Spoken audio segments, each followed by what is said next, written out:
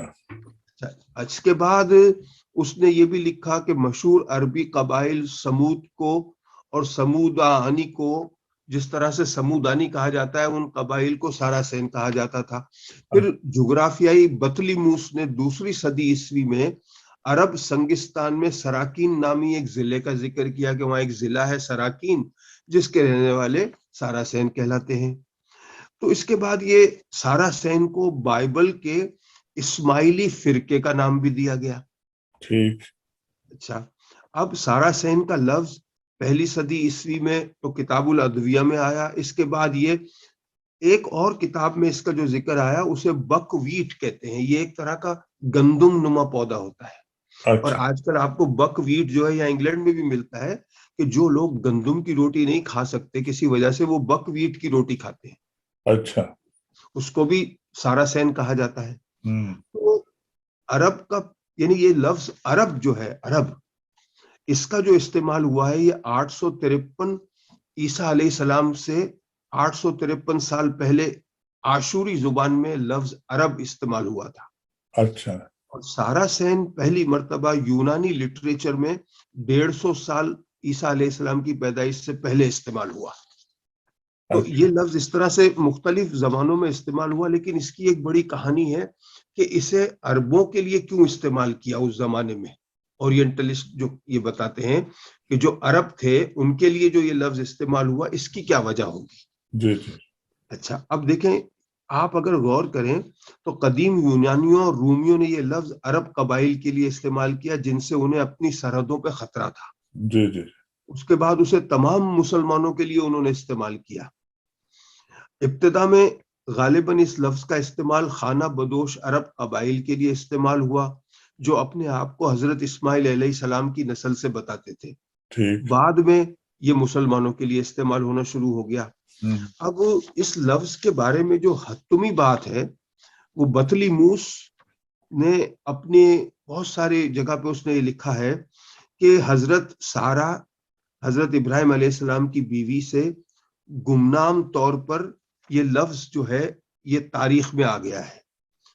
بہرحال جو برطانیہ کا ایک مستشرق ہے پوکاک، اس نے اپنی کتاب میں بھی کم و بیش یہی لکھا ہے کہ جو لوگ پہلے خود کو عرب کہلاتے تھے وہ بعد میں ساراسین کیوں کہلانے لگے. بہرحال جو اہم ترین بات ہے اس لفظ کے حوالے سے وہ یہ ہے کہ اورینٹلسٹ جو ہیں انہوں نے بڑے ہی خاص طریقے سے مسلمانوں میں، خاص کر جو نوجوان نسل ہے، غلط فہمی پیدا کرنے کے بڑے بڑے طریقے استعمال کیے.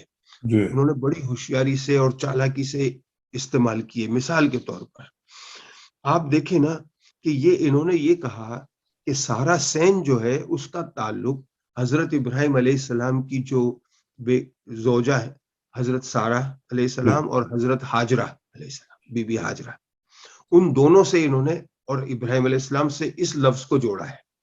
اور کیوں جوڑا ہے وہ میں آپ کو بتاؤں.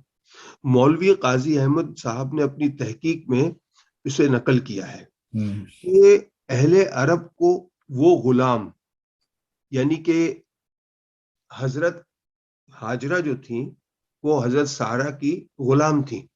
جی. ٹھیک ہے.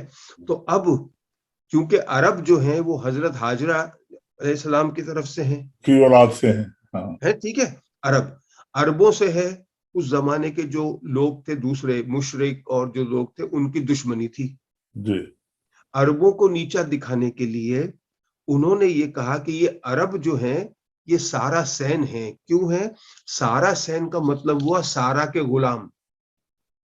اچھا اچھا اچھا. تو یعنی حضرت سارہ جو ہیں ان کے جو غلام تھے حضرت ہاجرہ سے لے کے یہ نسل چلی ہے. جی. تو ساراسین کا مطلب ہوا یہ غلاموں کی نسل، یعنی یہ نیچا دکھانے کے لیے. نہیں کریم بھائی، یہ سارا کا لفظ تو چلو سارا ہے نام ان کا، تو سین کا مطلب کیا ہے؟ یہ کون سی زبان کا لفظ ہے؟ یہ طے نہیں ہوا ہے آج تک. اچھا، یہ طے نہیں. اب دیکھیں کیا ہوتا ہے، جو اپنی برتری دکھانے کی جو بات ہے نا وہ آج تک موجود ہے. آپ دیکھیں ہمارے علاقوں میں مونچھوں کو تاؤ اوپر دیا جاتا ہے، شملہ اونچا ہے، ہاں یہ برتری کی چیزیں ہیں, بڑی برتری کے بڑے بڑے طریقے کار ہیں. ہاں ہمارے اپنے کلچر میں کئی طریقے کار ہیں برتری بے شمار, اور وہ وقت کے ساتھ ساتھ تبدیل ہو رہے ہیں, تو وہ تو یعنی برتری دکھانا جو ہے نا, یعنی میرا قبیلہ اونچا. بھائی ہمارے یہاں جو ذات برادریاں ہیں اس میں ایک ذات اپنے آپ کو کہتی ہے میں اونچی ہوں, دوسری ذات شادیاں نہیں کرتے. جی ہاں بالکل. تو یہ چیزیں ہر زمانے میں رہی ہیں. جی جی. تو اس زمانے میں آج سے کوئی یہ 700 800 1000 1200 سال پہلے یہ قبیلے جو تھے, قبیلوں کا بڑا وہ تھا نا, بڑا پارٹ تھا قبیلوں, قبائلی لوگ, قبیلوں کی وجہ سے ہی وہ قومیں پہچانی جاتی تھی. تو انہوں نے اس لیے یہ کہا کہ حضرت ازمنہ وسطیٰ میں بھی سارا سین کو حضرت سارا سے ملایا جاتا تھا. اچھا. یہ اس لیے کہ یہ سارا سین انہوں نے یہ لکھا کہ حضرت ہاجرہ اور ان کے بیٹے حضرت اسماعیل علیہ السلام کو وہ تانن کہا کرتے تھے, یعنی تانا دے کے, کیونکہ حضرت ہاجرہ جو تھی وہ حضرت سارا کی کنیز تھیں. اور یہ بھی کہا کہ ان کو غلام سارا کہنا جھوٹ ہے, اور اہل روم اس وقت بھی عربوں کو سارا کیونوس کہتے تھے. یعنی جو مولوی قاضی احمد ہیں انہوں نے کہا کہ یہ کہنا غلط ہے کہ وہ غلام تھی, یہ نہیں کہہ سکتے آپ. تو یہ انہوں نے اس وقت کے جو غیر مسلم تھے انہوں نے یہ چیز ڈالی ذہنوں میں کہ وہ غلام تھیں, پھر ان کی نسل جو ہے وہ عرب ہے اور وہ سارا سین ہے. اب اس سارا سین کو آگے انہوں نے مستشرقین نے کس طرح سے اور بگاڑا. امام بخاری رحمۃ اللہ علیہ نے جنگ بدر کے حوالے سے لکھا ہے, جو حدیث ہے کہ حضرت کعب بن مالک رضی اللہ عنہ کی روایت ہے کہ میں غزوہ بدر میں پیچھے رہ گیا اور کسی پیچھے رہ جانے والے پر کوئی عتاب نہیں ہوا, کیونکہ رسول اللہ صلی اللہ علیہ وسلم قریش کے قافلے کی نیت سے نکلے تھے.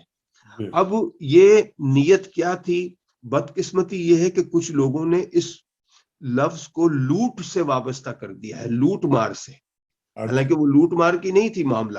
اور مغرب کے مصنفین کو اور کیا چاہیے تھا, مستشرقین کو, انہوں نے ذرا سا اس کو رد و بدل کر کے لفظ سارا سین کو سارقین کہہ دیا. سارقین عربی میں لوٹیرے کو کہتے ہیں, سارق چوری کرنا.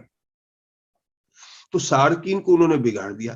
یعنی جن لوگوں نے اسے یعنی سارا سین کو حضرت سارا سے وابستہ کیا ہے ان کی رائے غلط ہے, یہ تردید ہو چکی ہے. اب گمان یہ ہے کہ سارا سین کا لفظ چوری سے نکلا ہے, یعنی سارا سین جو ہے وہ سار کین سے نکلا ہے. یعنی ان مستشرقین نے کہا کہ عرب قوم یعنی لٹیرے. اچھا. جیسے اسلاموفوبیا میں آج ہر مسلمان دہشت گرد مان لیا جاتا ہے. جی جی جی. تو یہ اس زمان, تو یہ پروپیگنڈا جو ہے یہ آج کی بات نہیں ہے, یہ صدیوں سے ہوا ہے مسلمانوں کے خلاف. اب جو ہے ایک اور رائٹر ہے نویلد کے, اس نے اپنی کتاب میں لکھا ہے کہ بطلی موس نے جن سراکین نامی ضلع کا ذکر کیا ہے اس علاقے کے باشندے جو عربی روایات میں غیر معلوم ہیں, انہوں نے اپنے طور پر خود کو رومی علاقوں میں مجرمانہ حیثیت سے مشہور کر لیا ہوگا. یعنی یہاں تک بھی لائے بات کہ انہوں نے وہ مجرم تھے, مشہور ہو گئے, جیسے آج ہمارے ساتھ لیبل لگ جاتا ہے. جی جی. اچھا, پوکاک جو ہے اس نے ایک جگہ یہ بھی لکھا ہے کہ یہ لفظ شرک سے نکلا ہے, مطلب مشرکین, یعنی عرب جو ہے وہ سارے مشرکین تھے. اب یہ یعنی اب دیکھیے تو یعنی کس طرح سے انہوں نے یہ ہے ذہن کو جو ہے گندا کرنے کی کوشش کی ہے. بہرحال یہ لفظ جو ہے اس کی آج تک تحقیق نہیں ہو سکی ہے, اور نہ ہی یہ پتا چل سکا ہے کہ یہ کس زبان کا لفظ ہے, اور نہ ہی اس کا تعلق کسی طور پر بھی حضرت ہاجرہ, حضرت سارا یا ابراہیم علیہ السلام کی سے ہے یا عرب سے ہے. یہ کہیں سے کوئی لفظ آ گیا اور مستشرقین جو ہیں انہوں نے اپنی کتابوں میں اس کو مسلمانوں کے حوالے سے لکھا, جو کہ غلط ہے. دیکھیں ابھی دیکھیں, ایک ہے رائٹر ہے جینس ٹیری, اس نے ایک کتاب لکھی ہے جس کا نام ہے غلط شناخت, جی جی, رانگ آئیڈینٹی. اس میں اس نے پتہ ہے کیا لکھا ہے کہ اس نے برطانیہ اور امریکہ کے ناول, افسانے, محبت بھری کہانیاں, جاسوسی کہانیوں کے حوالے دے کر اس نے یہ بتایا ہے کہ کس طرح عرب اور اسلام کو منفی انداز سے پیش کیا جا رہا ہے.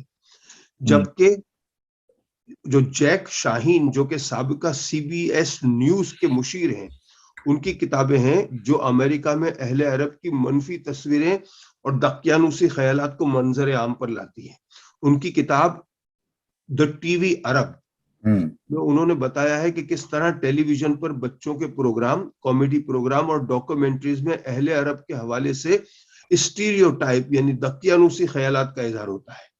اور ایاد القذاز نے اپنی ایک کتاب امریکہ کے اسکول ٹیچرز کے لیے لکھی ہے جس میں اس نے بتایا ہے کہ بچوں کو اسکول میں اسلام کے بارے میں اور اہل عرب کے بارے میں کس طرح پڑھایا یا سمجھایا جانا چاہیے۔ وہاں امریکہ میں بھی بہت سے ایسی کتابیں اور چیز، بھئی آپ دیکھیں، آپ اٹھائیں وہ بچوں کے کارٹون جعفر، ریٹرن آف جفار، یہ جو الادین وغیرہ کے بنائے ہیں، آپ دیکھیں کس طرح دکھایا، یعنی انہوں نے، اور وہ جو الادین اور پھر وہ جو ساری اسٹوریاں غلط غلط کر کے دکھائی، یعنی عربوں کی کیا دکھائی انہوں نے، اونٹ دکھا دیا، صحرا دکھا دیا اور خیمہ دکھا دیا، اور وہ جو بیلے ڈانس، بالکل صحیح، یہ یعنی کہ بیکورڈ، آکورڈ اور پتہ نہیں کیا کیا جو جی میں آیا انہوں نے ان کو بنا دیا اور دکھا دیا۔ قوم جو پردے کے پیچھے ہے وہ اتنی ٹھیک نہیں ہے، بچوں کو اس چیز پہ لگا دیا ہے۔ ہاں، تو اسلام اور مغربی دنیا کا یہ جو معاملات ہیں، جو کام ہو رہا ہے، جو انہوں نے کیا ہے اور جو ہم کو کرنا چاہیے، ہم بھی کر رہے ہیں۔ تو ہمارے پروگرام کو پسند کرنے پر آپ کا بہت بہت شکریہ۔ آپ ہمیشہ ہمارا ساتھ دیتے ہیں، تو ہمارے پروگرام کو اگر آپ کو پسند ہو تو اس کو سبسکرائب ضرور کریں۔ بہت بہت شکریہ، اگلے پروگرام میں ملتے ہیں۔ اللہ حافظ۔ اللہ حافظ۔